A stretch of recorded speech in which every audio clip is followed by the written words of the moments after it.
Nossa próxima palestrante, a professora Esther Norato, vai aqui versar sobre a tutela provisória, caminhos para o aproveitamento dessa técnica processual. A doutora Esther é professora adjunta de Direito Civil e professora do Corpo Permanente da Pós-Graduação da Faculdade de Direito da Universidade Federal de Minas Gerais. Advogada do escritório Humberto Teodoro Júnior, Sociedade de Advogados, atuando nas áreas contenciosa e consultiva, com ênfase em Direito Processual Civil e Direito Privado. Doutora e mestre em Direito pela UFMG, membro refundadora do Instituto de Direito Processual de Civil, o IDEPRO. Professora Esther, a palavra está com a senhora pelo tempo de 20 minutos. Boa tarde a todos. Eu inicio a minha fala aqui cumprimentando ao professor Guilherme Lage, ao professor Bernardo Câmara, a professora Fernanda Alvim, cumprimentando pela organização desse maravilhoso evento, um congresso que rompe as fronteiras de Minas Gerais, né? E aí a gente tem que fazer uma deferência a essas tecnologias, ao uso das tecnologias, que em algumas situações tem trazido prejuízo, mas em outras tantas, e essa é uma delas, né, tem permitido que a gente amplie as nossas conexões, que a gente faça com que eventos que muitas vezes ficariam restritos ao âmbito local, né, eles acabam tendo uma dimensão tão grande, e aqui no caso, eu tenho acompanhado desde cedo, desde o início do Congresso, né, a gente vê manifestações de todo o país acompanhando esse Congresso, então eu cumprimento especialmente os organizadores e todos os colegas membros da Comissão de Processo Civil, né, pela concepção do evento, pela organização que tem sido brilhante. Né. Cumprimento também a todos aqueles que estão nos acompanhando nesse painel, né, de todos os lugares do Brasil, né, e espero que nós tenhamos aqui a oportunidade de trazer algumas reflexões para vocês, aqui no caso em específico, sobre o tema de tutela provisória, né, o professor Francisco Dourado tocou num tema muito caro em relação a toda prestação jurisdicional, e mais em específico, e mais caro ainda, quando falamos de tutela provisória, né, e eu me proponho aqui a trazer para vocês algumas reflexões, mais do que isso, algumas provocações sobre caminhos que a gente possa seguir para aprimorar a técnica da tutela provisória. Né? Então, não tenho a pretensão, até porque a extensão aqui do nosso painel não permite isso, de esgotar nenhum dos temas. O propósito mesmo é lançar questionamentos aqui, provocações nesse terreno tão fértil que é o terreno da advocacia. E por que eu digo que é um terreno tão fértil? Porque a gente observa que a advocacia é uma grande propulsora das alterações, das modificações do sistema jurídico, é uma atividade eminentemente criativa, né? E a gente tem que efetivamente ocupar esse espaço e fazer valer desse espaço para que a gente possa aprimorar o sistema jurídico. No campo da tutela provisória, isso é extremamente evidente. A gente identifica na história, né, da tutela provisória como foi a prática forense que agiu como uma propulsora do aprimoramento dessa técnica. Né? Então, é porque a gente tem uma necessidade quanto à prestação jurisdicional, e essa necessidade, ela, num primeiro momento, ela não vinha contemplada pelo sistema jurídico, e a advocacia, então, né, os chamados operadores do direito, passaram a demandar uma prestação jurisdicional que atendesse essas especificidades, e aí, então, a gente foi, né, partindo dessa demanda que é trazida ao judiciário induvidosamente pelos advogados, né, aprimorando a técnica, e isso, é claro, né, em parceria com a atividade jurisdicional e, por conseguinte, culminando, né, nas alterações legislativas. Este tema, né, que eu trouxe para vocês, ele é de plano provocativo, porque nós estamos com apenas 4 anos de vigência do Código de Processo Civil de 2015, e o que eu coloco aqui para reflexão é caminhos para aprimoramento da tutela provisória. E aí já vem uma primeira pergunta, ora, afinal, precisamos aprimorar?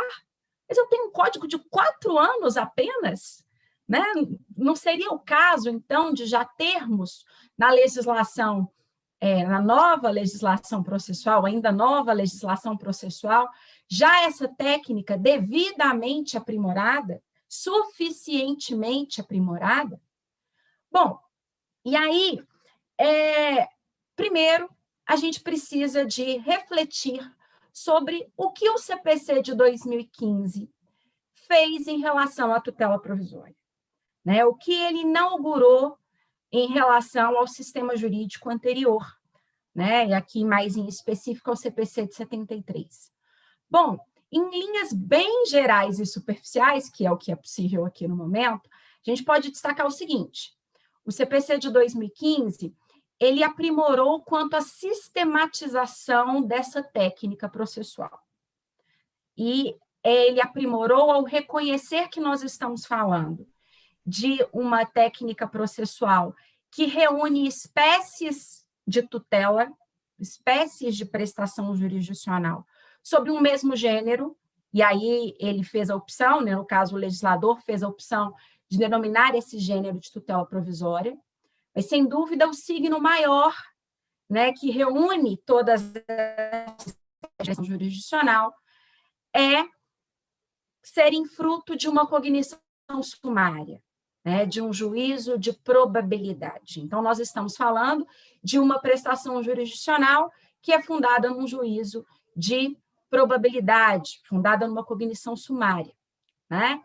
E essa sistematização, então, ainda reuniu sobre um mesmo subgênero as chamadas tutelas de urgência.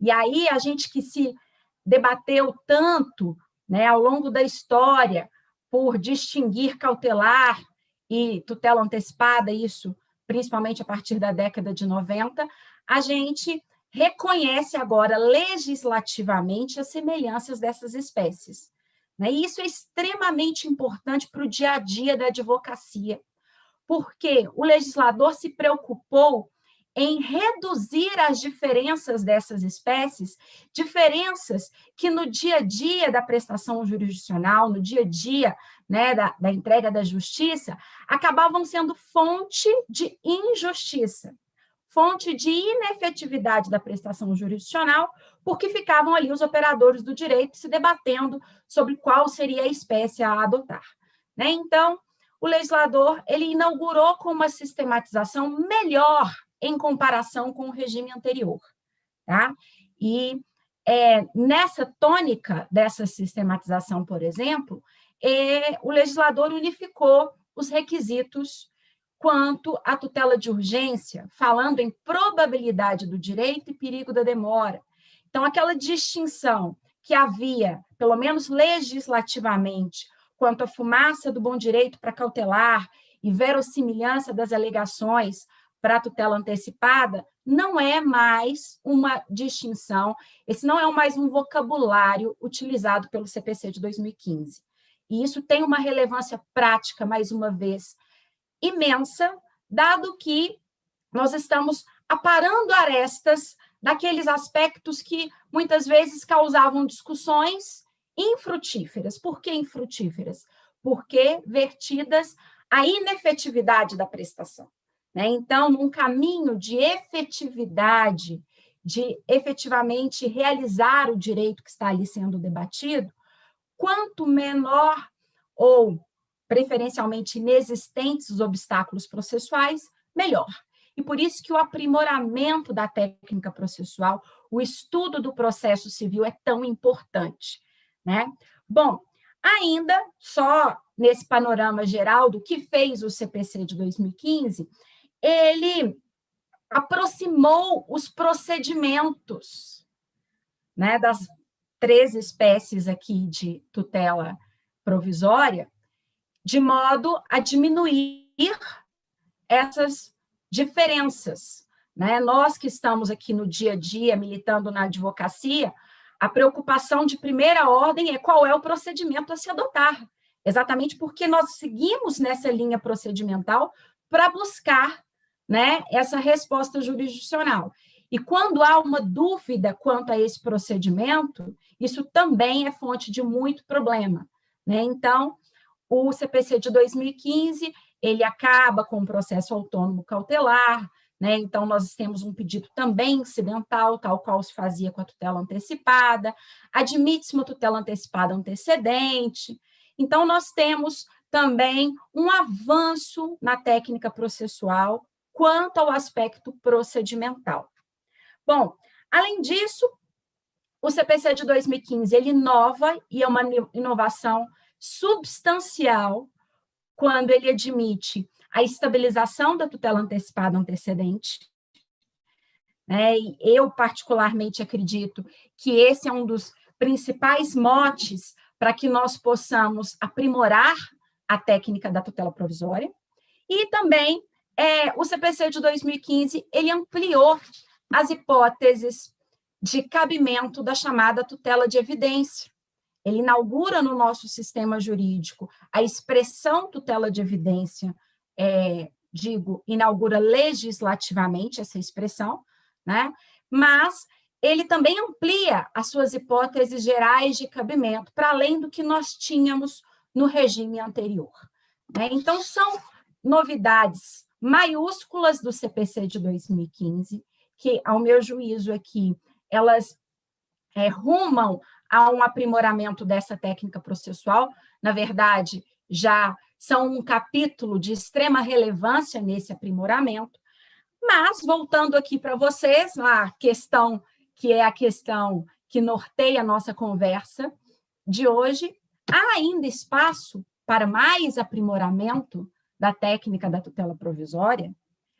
Mais do que isso, é necessário um aprimoramento maior dessa técnica?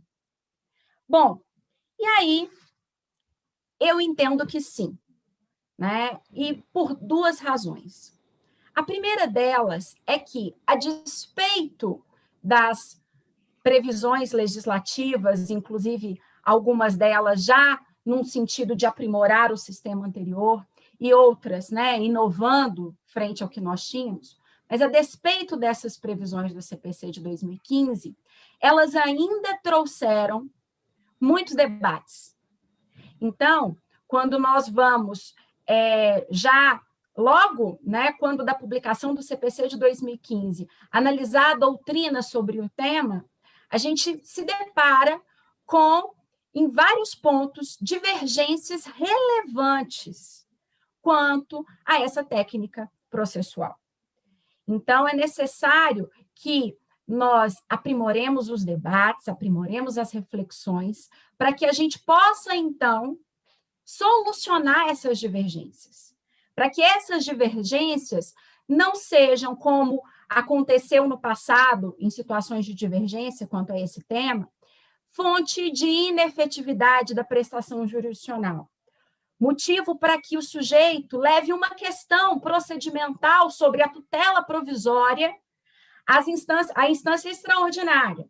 Ele vai discutir o tema lá no STJ, ou quiçá no STF, por conta de um debate, e, digo, um debate legítimo, porque, frente à previsão legislativa, nós temos posicionamentos legítimos, doutrinariamente respaldados, jurisprudencialmente respaldados, sobre questões relevantes. Então, a ideia aqui da minha conversa de hoje é apenas relacionar, listar, por exemplo, situações que nós temos já no CPC de 2015, que se amoldam a este ponto, ou seja, a necessidade de aprimorar aquilo que está posto, porque nós já identificamos hoje, pelas reflexões doutrinárias e pelo que já foi possível de experimentar no judiciário em relação ao tema, nós já identificamos debates, pontos controvertidos relevantes, né? Outro aspecto que eu acredito que é norteador para essa minha resposta positiva quanto ao aprimoramento da técnica da tutela provisória é o seguinte: eu acredito que a técnica da tutela provisória ela é extremamente importante para que nós possamos aprimorar o processo como um todo, a nossa concepção em relação ao processo e, inclusive, em relação a outros meios, a outras vias para a solução de conflito. Eu entendo, e aí não é propriamente um entendimento meu, isso inclusive da origem das reflexões sobre as tutelas provisórias, nós estamos falando de uma técnica processual que ela trabalha eminentemente com o elemento tempo. Então, nós estamos aqui lançando mão da cognição sumária, que é uma cognição que não é uma cognição mal feita, não é isso, né? É uma cognição com os elementos que o magistrado tem à sua disposição naquele momento, mas por isso ela é mais célere, porque ela não vai demandar todo o trâmite processual. E aí, trabalhando com esse elemento tempo, nós conseguimos, por meio da técnica da tutela provisória, vou usar aqui uma expressão amplamente utilizada na doutrina, redistribuir o ônus do tempo do processo. Ou seja, naquela tônica em que o tempo que a prestação jurisdicional demanda pesa sobre aquele que tem razão e beneficia aquele que está descumprindo um direito alheio, a técnica da tutela provisória, ela vem para ajustar essa equação.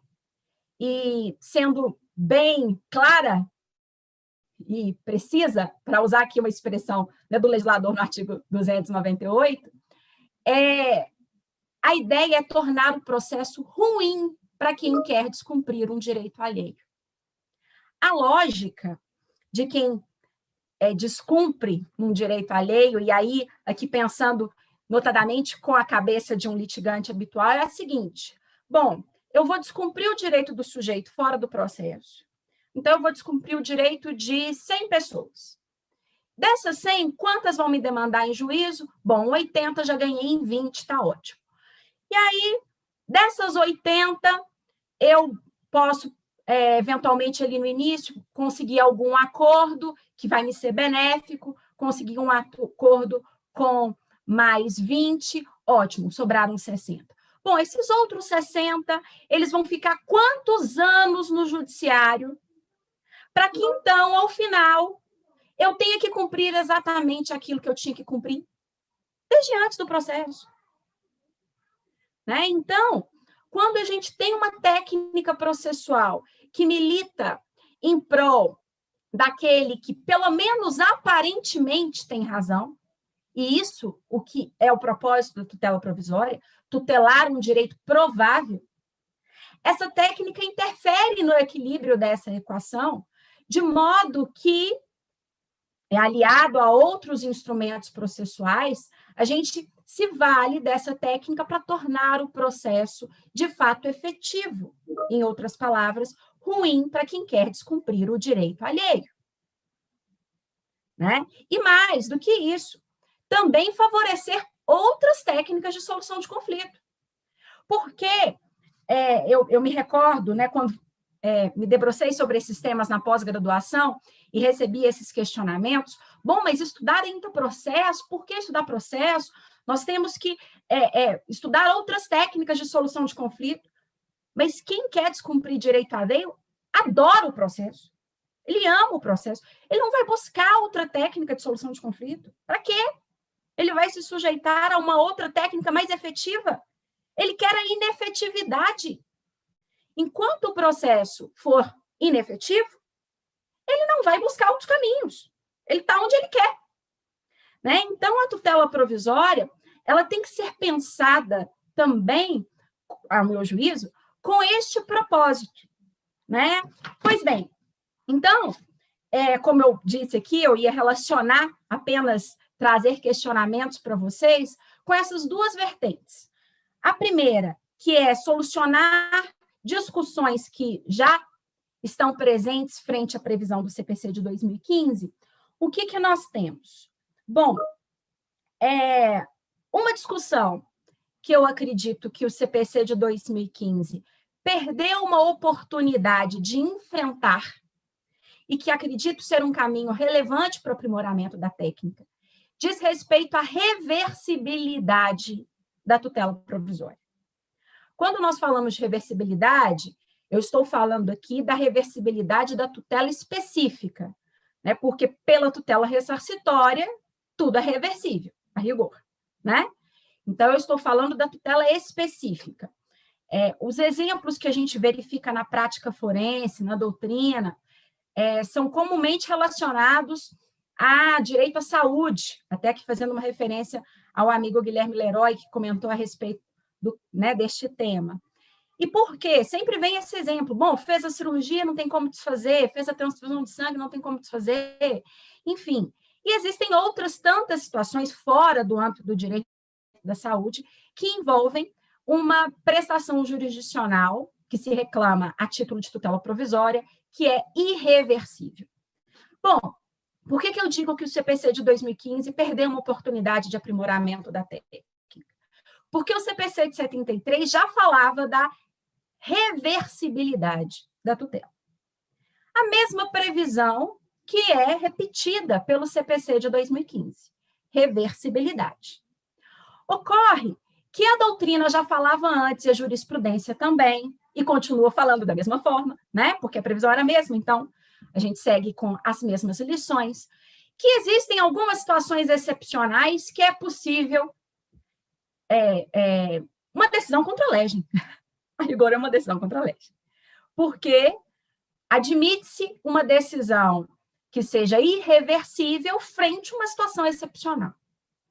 Bom, faz, então, uma análise sistêmica do ordenamento jurídico, né, ponderando valores e princípios que estão ali em discussão para se admitir uma decisão como essa, mas, a meu ver, estamos diante de uma decisão contra a legem, porque temos uma previsão pela reversibilidade. E daí, acredito que é importante, até para apaziguarmos essas divergências que sempre acabam parando nos tribunais. Ah, não, isso é reversível, isso é reversível. Quais são os parâmetros devidos que um magistrado pode admitir uma tutela provisória irreversível? Porque quando a gente faz uma análise da doutrina e da jurisprudência, a gente tem diretrizes para isso. E qual é a principal diretriz, ao meu juízo? O próprio direito material. Nós estamos falando de uma técnica que está a serviço do direito material.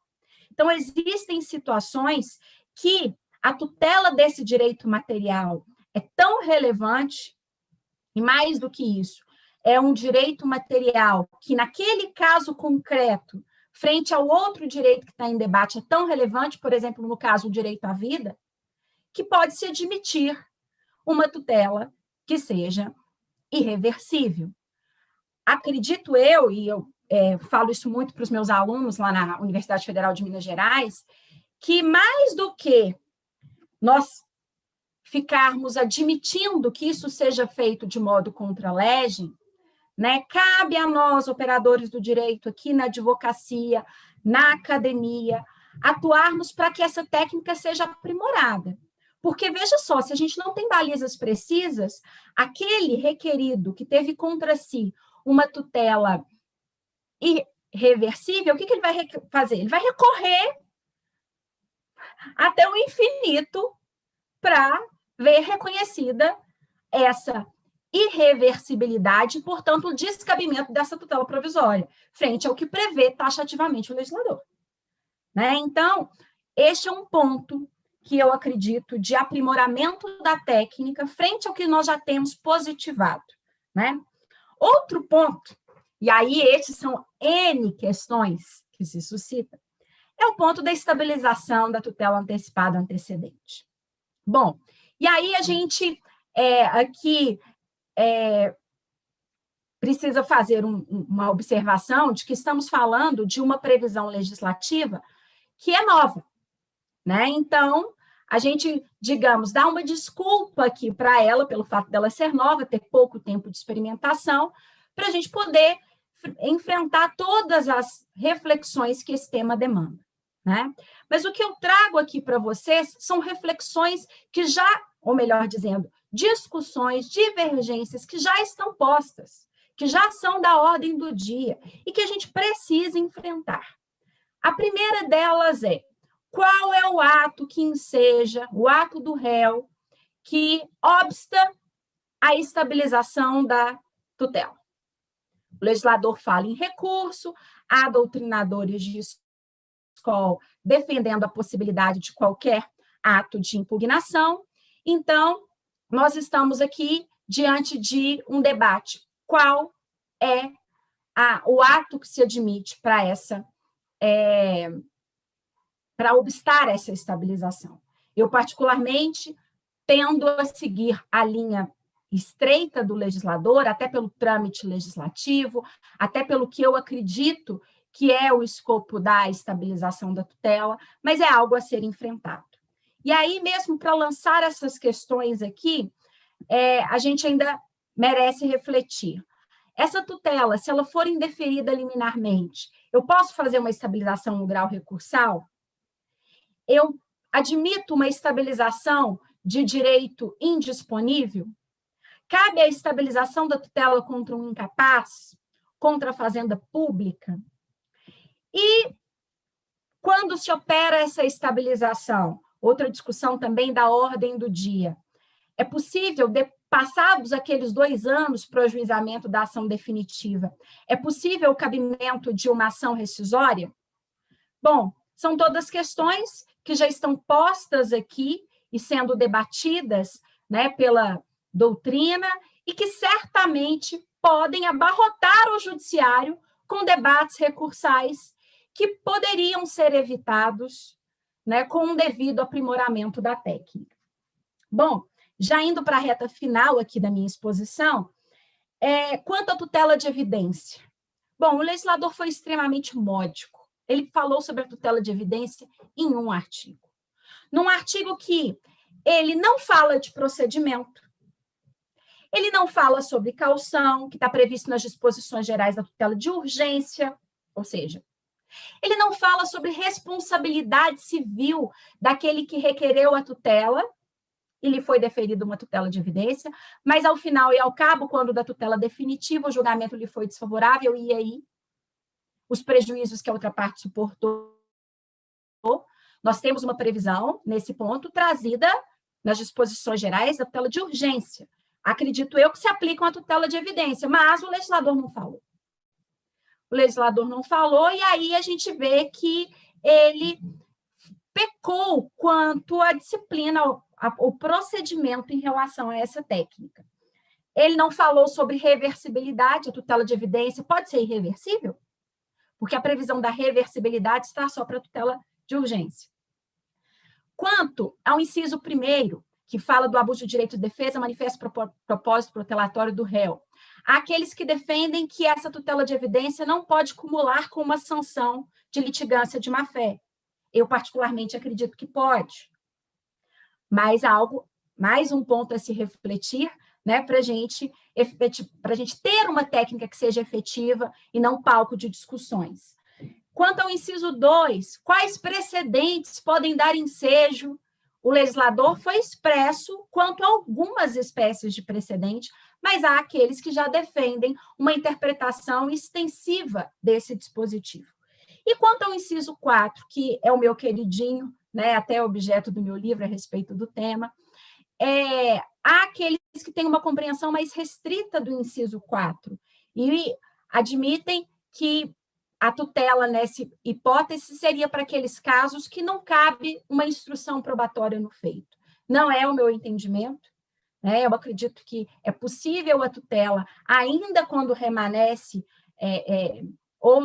outros meios na fase instrutória. Então, são reflexões que a gente tem aqui para trazer sobre o tema, além de tantas outras, né? E aí, já indo além, rumo a uma tutela para tornar o processo ruim. Eu admito uma tutela provisória só de urgência, só de perigo, sem probabilidade? Na prática, a gente vê muito isso. A gente vê muitos magistrados numa situação de perigo eminente, fundamentar no perigo e quanto à probabilidade. Ele vem com uma decisão não fundamentada, como bem disse o professor Francisco, parafraseando, falando que está presente a probabilidade, mas não avança nesse sentido. Mas por quê? Porque a gente precisa de uma técnica para isso e não tem. Então, a gente vai adaptando com o que tem, né? E quanto uma tutela só de probabilidade, sem perigo? A gente já tem a tutela de evidência, mas ela é restrita aos 4 incisos. Eu posso ir além? Eu entendo que sim. Eu entendo que, na verdade, o inciso 4 é o ir além. Ele dá margem para ir além, mas numa interpretação extensiva. Então, são reflexões que, já concluindo, tá, Bernardo? Já passei muito do meu tempo. São reflexões que eu trago a vocês, porque a gente vem estudando secularmente esse tema, né? Cautelar, a gente estuda cautelar desde sempre, né? Para pelo menos fazer uma referência aqui ao CPC de 39, mas que a gente ainda tem muito a aprimorar sobre essa técnica, muito a fazer para que o processo seja um instrumento de efetividade, que ele seja ruim para quem quer descumprir direito alheio, ok? Era isso, e agora, né, vocês vão ser brindados com a fala da professora Helena Freitas.